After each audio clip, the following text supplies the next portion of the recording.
15 games into the season last year, the Lakers were third in the West with a 10-4 record. The roster did nothing and still had Christian Wood, Cam Reddish, Jackson Hayes on their team, and the Lakers were third in the West. What? So the fact that we did a lot of things this offseason and fans were still freaking out that we hadn't improved the roster, I only have to go back to last season to show you it kind of feels like they did the wait and see approach pretty correctly last season, right? If you can tread water and be third in the West, and then even up to the point where we made our first trade with D'Angelo Russell for Dorian Finney-Smith, the Lakers were fourth in the West at that time. I think that was like right before the New Year started when we traded D'Angelo Russell for DFS, right?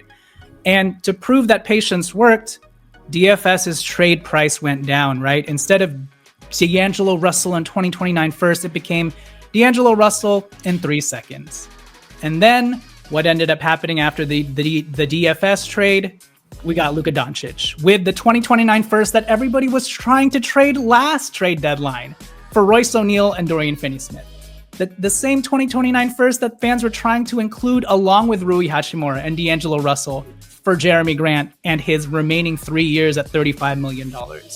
Even if you want to talk about patience with guys like Max Christie, I remember there were discussions by fans that offseason of trading Max Christie for whatever we could get. You know, he ended up being like a pivotal piece to that Luka Dončić deal.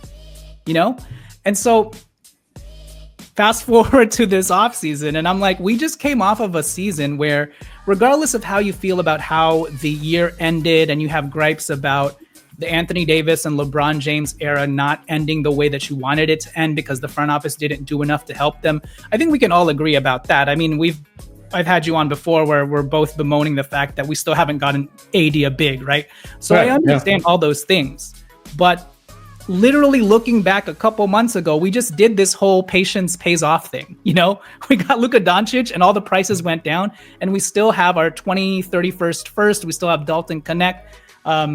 We still have Rui Hachimura and all of our expirings.